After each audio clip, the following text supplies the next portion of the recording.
Olá, bom dia, boa tarde, boa noite, dependendo de onde posso estar a acompanhar. Quero dar boas-vindas a mais uma edição, na verdade, do Espírito e Vida. Aqui Mateus Santola, nós estamos aqui todos os sábados, quando forem pontualmente 19 horas, querendo Deus, para debruçarmos algumas questões ligadas à nossa vida, mas do ponto de vista da espiritualidade. É por isso que o programa tem como nome Espírito e Vida. Lidamos com a espiritualidade, mas também com a vida, porque a vida é espiritual.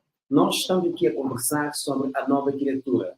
Esta conversa começou há 3 semanas atrás, portanto, quero desafiar que, se por alguma razão não foi capaz de acompanhar as conversas anteriores, quero convidá-lo assim a fazê-lo, para que possa melhor achar dentro daquilo que estamos aqui a falar, que é da nova criatura.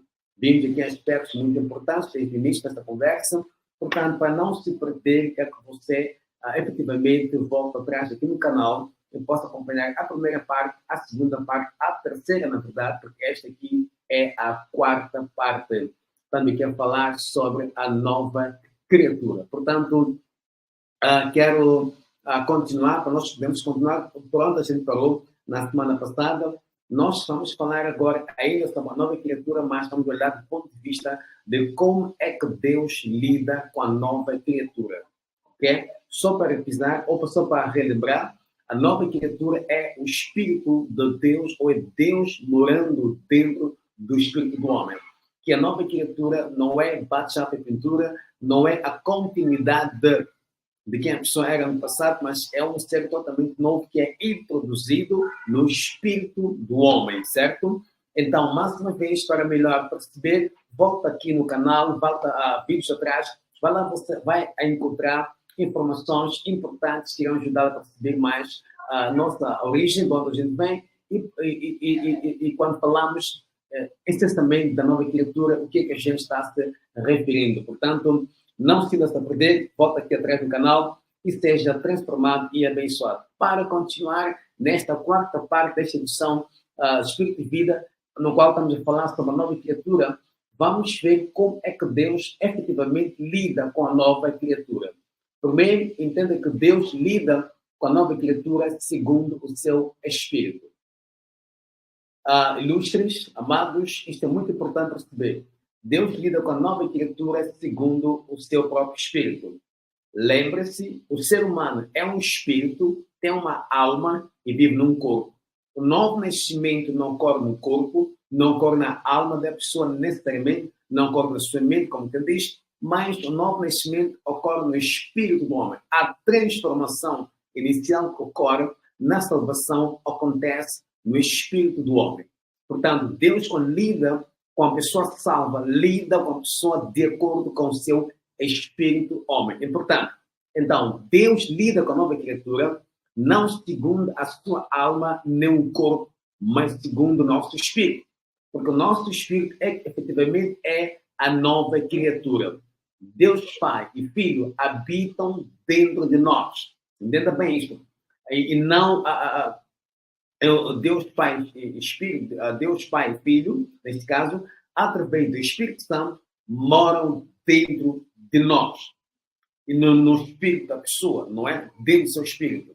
Agora, quando a nova criatura, quando você tropeça, quando você tropeça, logo pensa que esse pecado está dentro de si. Mas sua vida está dentro de Cristo em Deus.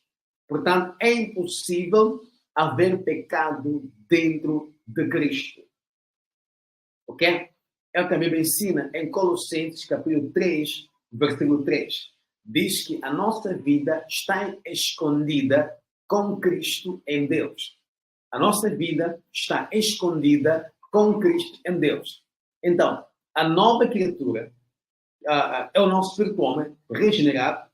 Deus Pai, o Espírito vem habitar dentro da nova criatura, dentro do espírito do homem, do ser humano. Então, quando a pessoa peca, esse pecado não vai para o seu espírito. Por quê? Porque no seu espírito, quem habita lá é Deus Pai, Deus Filho, por meio do Santo Espírito. Então, visto que Deus Pai, Deus Filho, não tem como pecar, então o pecado seu não fica ou não vai para o seu espírito, mas o seu pecado fica na sua alma. É impossível Deus pecar, então é praticamente impossível a nova criatura pecar. A nova criatura, na verdade, como disse na edição passada, não peca, mas tropeça. Então, quando tropeça, entenda que você não precisa tentar fazer o bem. Não precisa tentar fazer o bem. E muitas pessoas salvas ou cristãs falham por causa disto. Tentam, pelo esforço próprio, fazer o bem. O que a pessoa deve fazer é deixar Cristo, que já está dentro de nós, viver. Isto é, muitas pessoas salvas acabam tropeçando constantemente, porque estão a tentar fazer o bem, estão a usar o esforço próprio para fazer o bem.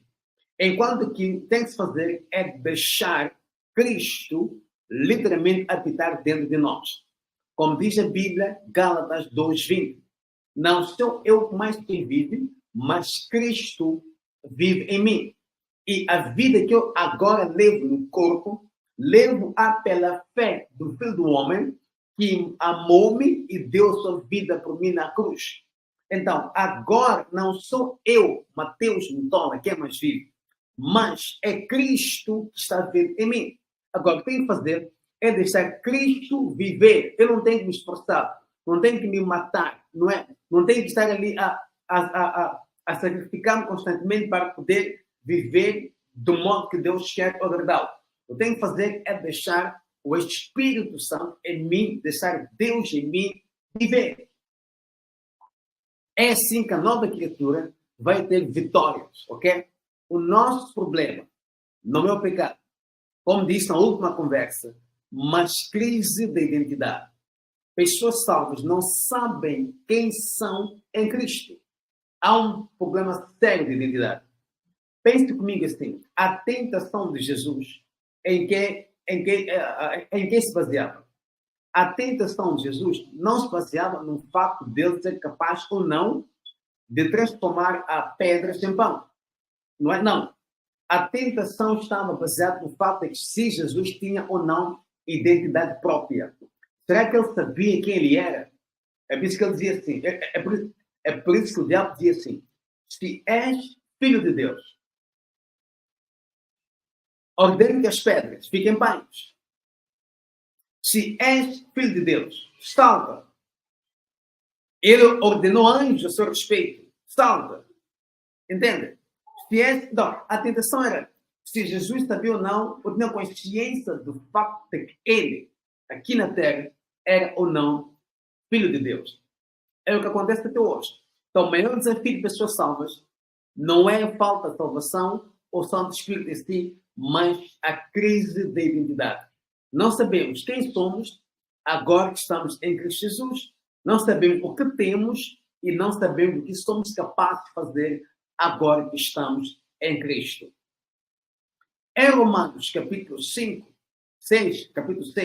versos 5 a 11, deixa bem claro que nós, ou a pessoa salva, está morta para o pecado. A pessoa salva está morta para o pecado. Hebreus 10, verso 2, ensina que não devemos ter consciência do pecado. Então, o que amar aprisiona a nova criatura é a falta de identidade. Não sabemos quem somos quando estamos em Jesus. Pensamos que somos os mesmos que éramos antes de vir a Jesus. Não sabemos o que temos, não sabemos do que somos capazes. E não só, tudo isto ganha outro ímpeto em nós por falta ou por conta de ter uma consciência do pecado.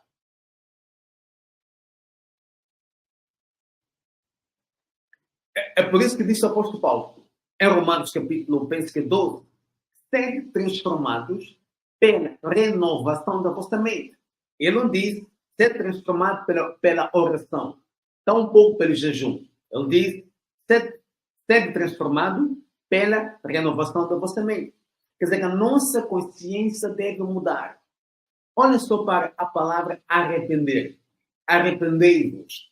Não é? Que foi a última mensagem o maior e a última mensagem de João Batista e, por sinal, a primeira de Jesus. Arrependei-vos, pois é chegado o reino de Deus.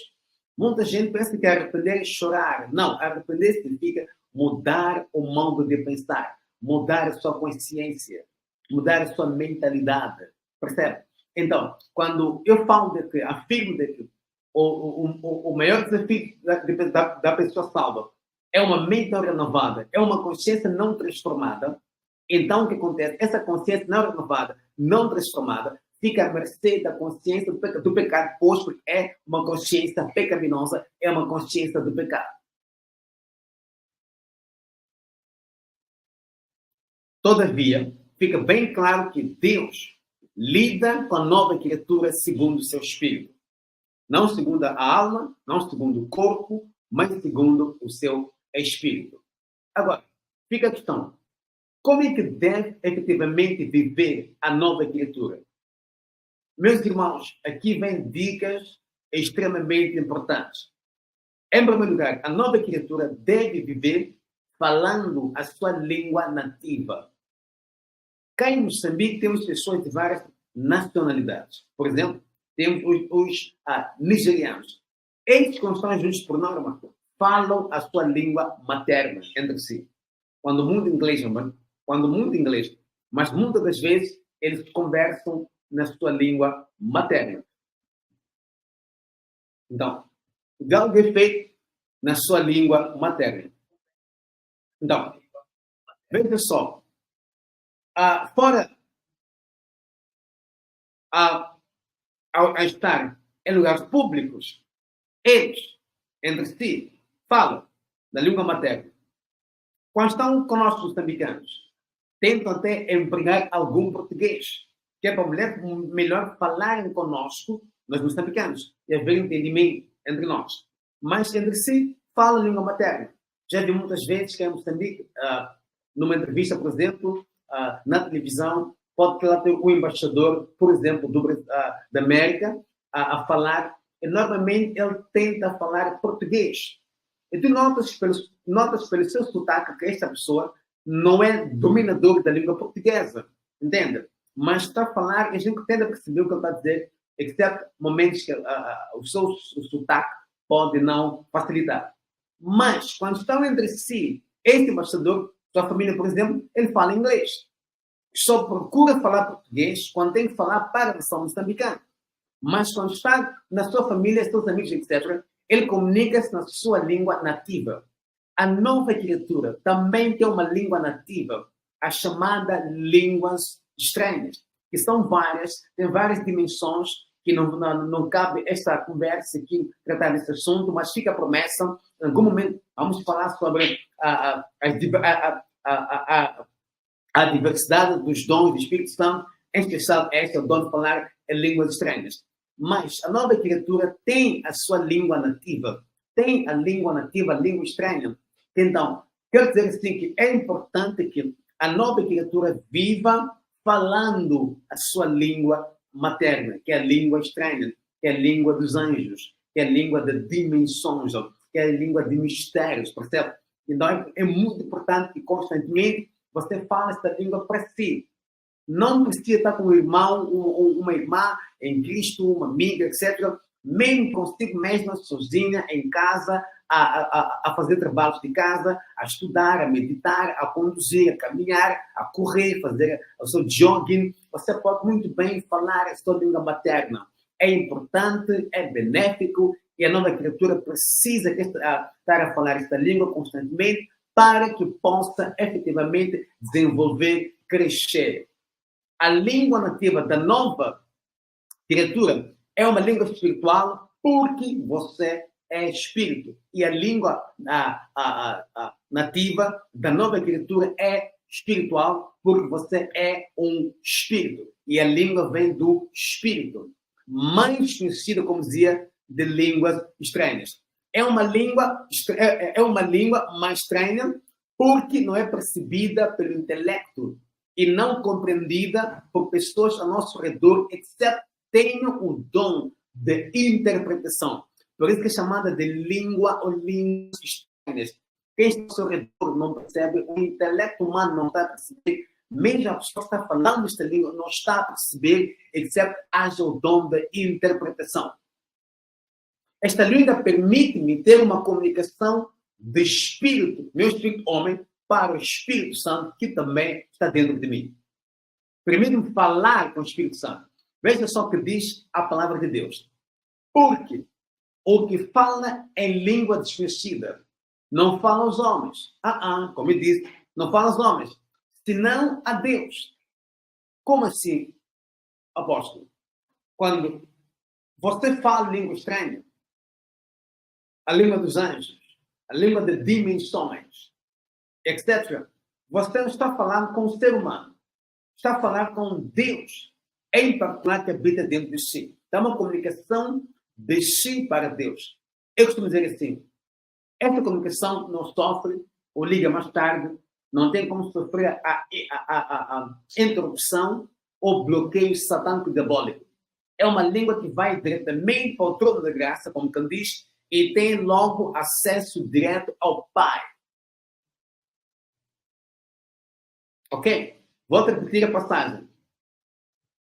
1 Coríntios capítulo 14. Porque o que fala em língua desconhecida não fala aos homens. Então, não está falando para o ser humano. Está falando para Deus. Porque ninguém o entende e em espírito fala mistérios. Ninguém o entende porque em espírito fala mistérios. Veja só o que diz Jesus.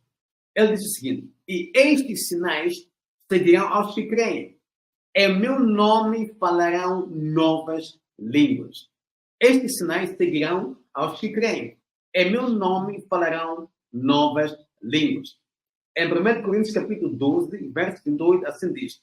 E a uns pôs Deus na igreja. Ele vai mencionando. E lá para o fim diz assim, variedades de línguas. Então, essas línguas são para a igreja, ou se quiser, o corpo de Cristo. Atenção, igreja não são quatro paredes. Não, igreja são pessoas. Eu e você somos igreja. A igreja é toda pessoa que é salva, passa a ser a igreja de Cristo. Portanto, falar em línguas era proprietário, ou era propriedade, ou era, se quiser, era prioritário na igreja primitiva e do Novo Testamento. Quando pessoas aceitassem Jesus, logo criava-se condições para receber o Espírito Santo com evidência física de falar em línguas estranhas. Pode ver em Atos capítulo 19, assim também como em Atos capítulo 8. Bastava ver um grupo de pessoas salvas. Logo ia lá Pedro e João orar para essas pessoas para receber o Espírito Santo. Como aconteceu no livro de Atos capítulo 8, Filipe está nesta cidade e a Bíblia diz assim que, por conta dos sinais e maravilhas que ele operava, os expulsar demônios, o curar dos enfermos, etc., a Bíblia diz que houve muita paz naquela cidade. Mas logo que os apóstolos em Jerusalém souberam de que, penso que foi Cesareia, se não me engano, ou Filipia, e lá pessoas eram salvas, etc., então Pedro e João lá foram. E foram lá orar para as pessoas para que recebessem o Espírito Santo. Em Atos capítulo 19, Paulo chega numa certa cidade, encontra discípulos de Jesus, e ele pergunta, receberam vós o Espírito Santo? E na altura, a evidência de que esta pessoa tem o Santo Espírito em si, era falar em línguas estranhas. Agora, entenda que falar em línguas estranhas tem vários benefícios, tais como, por exemplo, a edificação pessoal. Quando você fala em espírito, você edifica seu próprio espírito. Há um crescimento na fé, segundo o livro de Judas, não é? Há um crescimento, você desenvolve na sua fé quando fala em espírito. E quando medo é vencido, você vence o medo quando fala em espírito. Por exemplo, está numa situação que dá medo, começa a falar em línguas estranhas, o medo vai desaparecer e uma ousadia cairá sobre você, não é? Quando está confuso ou baralhado, sem saber o que fazer, também pode e deve orar em línguas. É nesse momento vai receber ousadia, vai receber instruções divinas ou será guiado pelo Espírito de Deus na vereda da justiça quando está confuso e você então fala em línguas estranhas. Estes são os benefícios, mas existem muitos e tantos e inúmeros benefícios de falar em línguas estranhas. Agora, pode perguntar mais um dólar. Será que eu tenho que estar à espera de um toque especial de Santo Espírito para poder falar em línguas? A resposta é não. Deixa-me perguntar. Se é brasileiro, por exemplo, é moçambicano, é angolano, é cabo-verdiano, é do Palopes, será que você precisa de um toque especial de Deus para falar português? Será? Pense comigo. Tem que ter um toque especial de Deus para poder falar em línguas. Desculpa, falar a sua língua nativa, oficial. Digamos que é português. Se é... estou falando português, mas digamos que é americano, por exemplo. Será que tem que ter um toque especial do Santo Espírito para poder falar o inglês? Ou se tem uma língua nativa, como se for o moçambicano, xangana? Ou se for, digamos, uma outra língua africana? Será que para falar essa língua, e você sabe, para falar essa língua, tem que ter um toque especial? Tem de ter sobre ti, Espírito Santo, uma conexão de Deus para poder falar português, xangana, machopa, xitsua, etc. A resposta é não. Então, da mesma forma, não é preciso um toque especial de Deus para falar a sua língua espiritual, que é a língua dos anjos, a língua de mistérios, a língua de dimensões, as línguas trans. Não precisa de nenhum toque especial de Deus, nem tampouco. Então, tem que fazer é só falar. É abrir sua boca, começar a falar. Mas eu não sinto uma unção especial, não tem revelação, eu ouvo mais quando estou na igreja, quando a atmosfera muda, uma glória de Deus desce muito forte, aí eu rebento línguas. Não. Amém que acontece nessa atmosfera. Porém, não deve ser refém de atmosferas. O dom está dentro de si, e esta língua, este dom, só é desenvolvido pela prática. É quando você vai falando, que o seu vocabulário aumenta. Por quê? Quando Deus derrama esse Espírito, cada um recebe de sua própria forma. Há que recebe esse Espírito, não é? Esta graça de toque de Deus é em forma de sílabas, não é? Em jeito de sílabas. E não há que recebe toda a plenitude, bum, e já expressa, já fala à vontade. Seja como for, como possa receber, importa muito, mas muito mesmo, que desenvolva. E só pode desenvolver falando, articulando, abrindo a boca. Entende? E as sílabas que já conhece, já sabe. Menciona elas.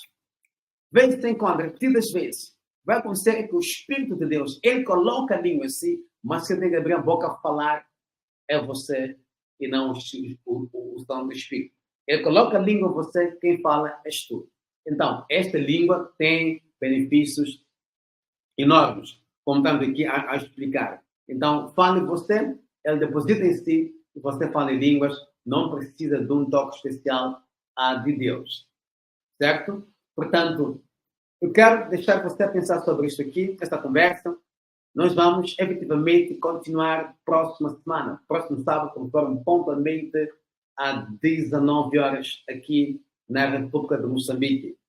Eu quero deixar aqui você refletir, porque para a semana vou te explicar com AMSP quais são as dinâmicas da oração em línguas, ok? É extremamente importante. Mas fica hoje esta dica principal, que não precisa de nenhum toque especial para poder falar em línguas. Não precisa de nenhuma revelação. Não precisa de uma unção especial. Nem tampouco.